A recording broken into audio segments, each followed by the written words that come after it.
Hey Flosstube, this is Shelly for video number 2. It's March 16th and I'm just popping outside to record this. My whole family's home. They're all watching me and judging me right now.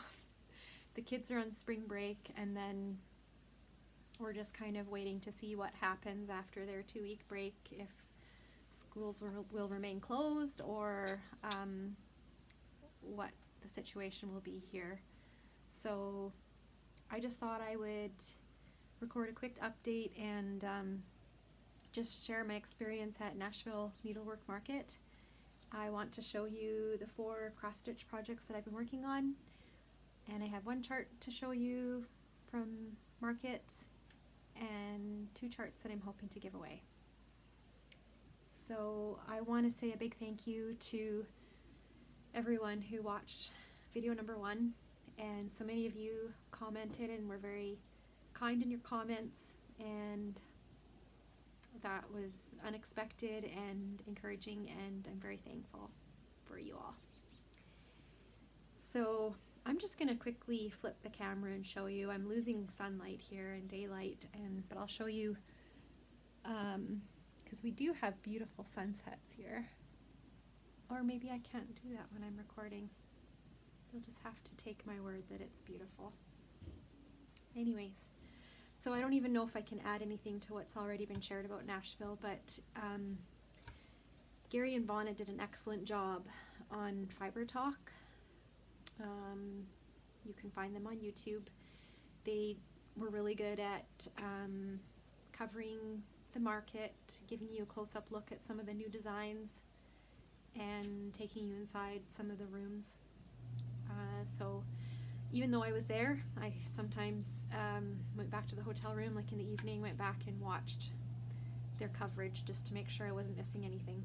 So yeah, so it was a whirlwind trip for me. I went alone this year, and I arrived in Nashville at 3 a.m. on Friday, and I returned at 5 a.m. on Sunday. So, and there was a time change in there, so it was just a little over 48 hours, and I think if I counted, I got about 9 hours sleep total over those few days. So yeah, I came home very sleep deprived, but I felt like the whole experience was worthwhile, and just seeing what market is all about, and then being able to form a plan for next year and be organized with, you know, accepting pre-orders and taking advantage of early bird shopping for sure, and just having an organized plan and help. A few helpers would be good next year. So yeah, so I arrived there Friday early, had a couple hours of sleep.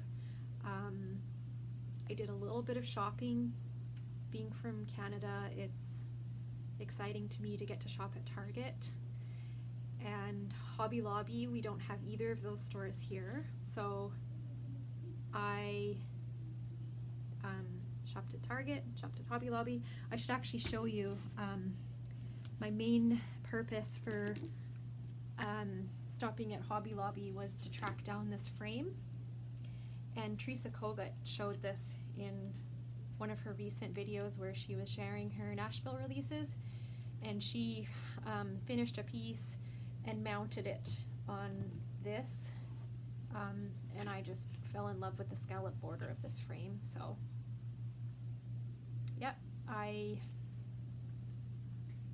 somehow squashed this in my luggage, and it came home all in one piece.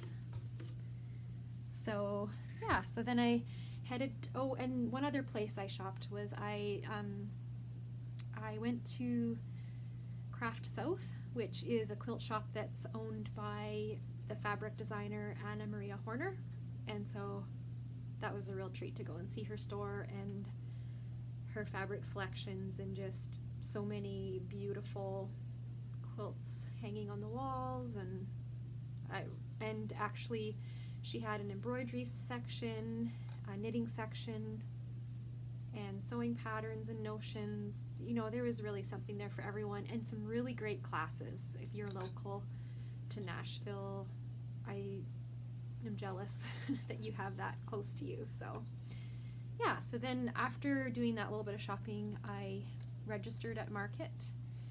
And probably the first thing I did there after registering was I attended a workshop with, it was hosted by Teresa Kitten on YouTube, and she was just sharing with us her advice and experience with recording Flosstube videos, and we discussed equipment and content, and she had collected feedback from her viewers on the do's and don'ts of Flosstube and what they like to see and what they do not like to see. So that was helpful. And I feel like I'm failing in a lot of areas, especially with where to look. I put a little sticker on my iPad like, look here, and I can't seem to get that right. So hopefully you can bear with me, and if you're looking for eye contact, you might not find that here.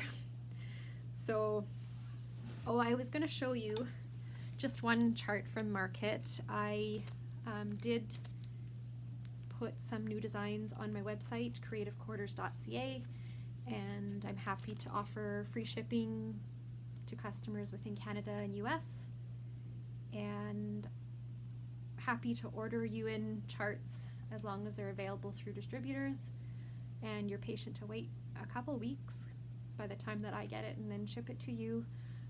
But yeah, I'm starting small. I was actually very proud with how I restrained myself at Market, and I'm excited for growing and going a bit bigger next year. But this one chart I wanted to show you was my favorite design. It is, a little bit of glare there, French Garden from Samplers Not Forgotten. And you might remember on my first video I showed you that I was working on English Garden, and so I think this makes a very nice sequel, and I'm not sure if I'll be disciplined enough to finish English Garden first before starting this, or if this will become a Stitch Mania start this year, because I'm definitely prepping to do Mania, and at this point I'm thinking maybe a start every second day in May would be realistic. We'll see.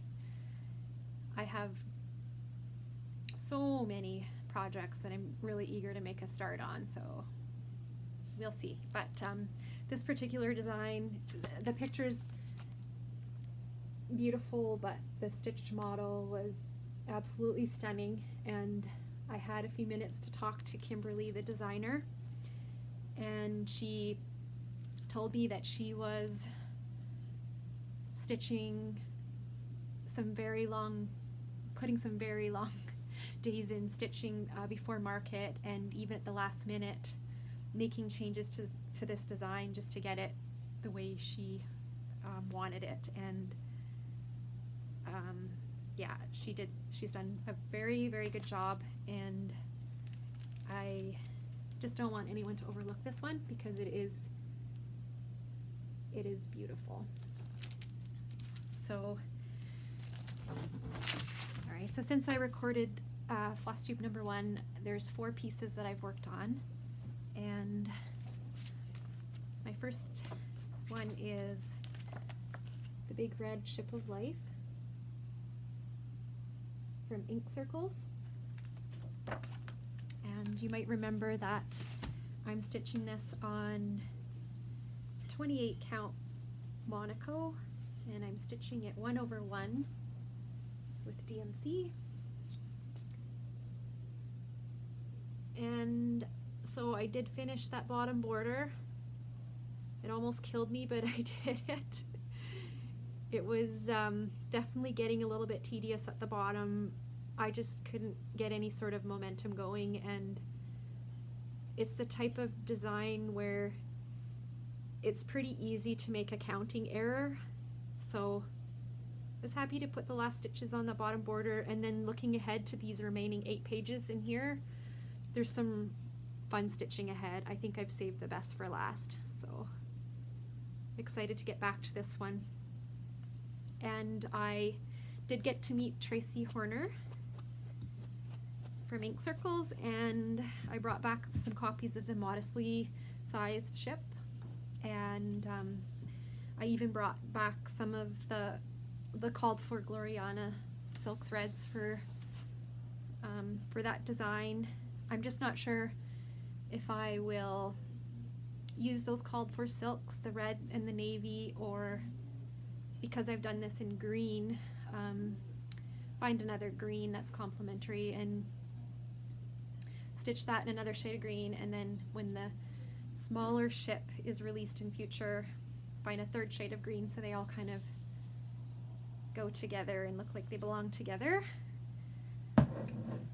So then after I worked on that, I worked a little bit on Peaceful Paradise from Midsummer Night Designs.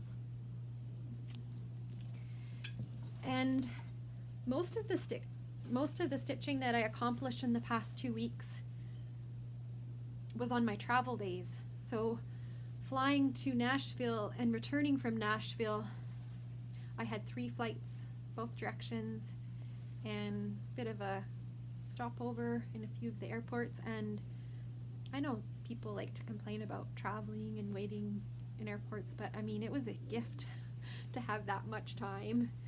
And so I did stitch most of this blue background stitching on my way home from Nashville, and this was using Gentle Arts old blue paint. And I had finished it, and then just looking at it, it was a bit stripy for me, so I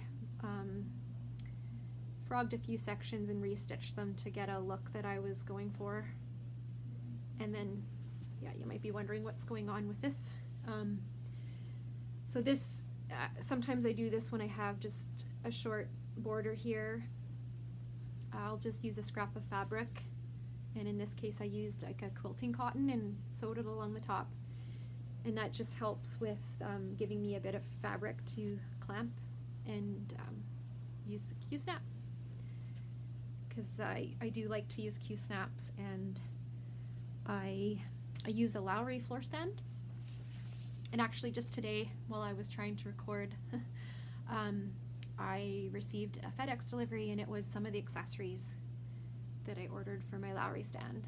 So I ordered the light bar attachment, that's what it's called.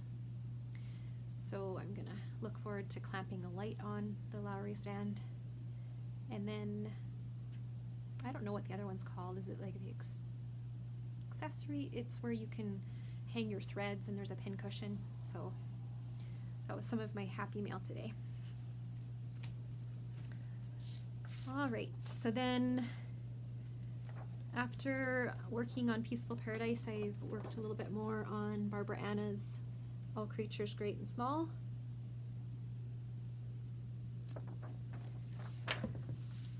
And if my teeth are chattering or my lips are turning blue, it's because it's really quite cold out here, even though it's been a beautiful day. It's not quite warm enough to be doing this outside. So since I showed this last time, I finished stitching up here on this house, and I worked some more on the border. I was happy that my border met at the bottom where it was supposed to, and then I stitched the green, I guess that would be the grass, different levels, and outlined the green hill.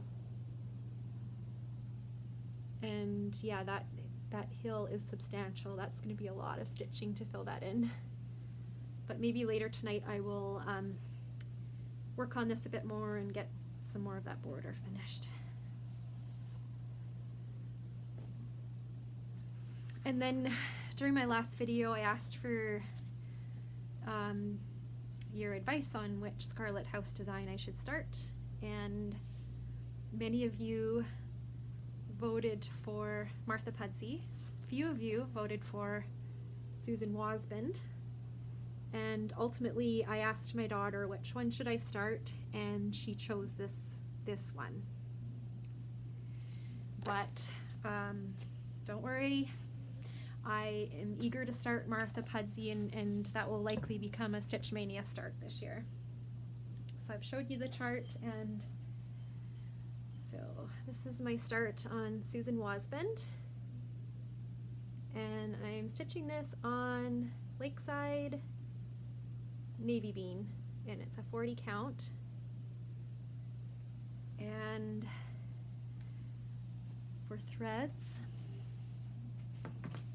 I'm just kind of converting them as I go. So the chart includes a list of silks with a DMC conversion, and so what I did for most of these, I pulled the DMC and then I found a close match, and a lot of them ended up being Victorian Motto sampler threads. And I can see that one of the threads is missing here, and that's the thread I used for the flowers in the border, and I think that was Weeks Dye Works Sanguine. But yeah, so far the colors are going okay, and I think I surprised Tanya of Scarlett House. I surprised her by asking her input on colors, and she was just like, "You're asking me?" And I was like, "Yeah, you're the expert." But yeah, I guess for designers, they, you know, they release these designs and then they're not really involved after that, maybe. So yeah.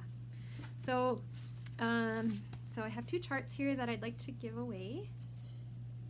And this one here is from Nikki's Creations, and it's called Flower Gardening.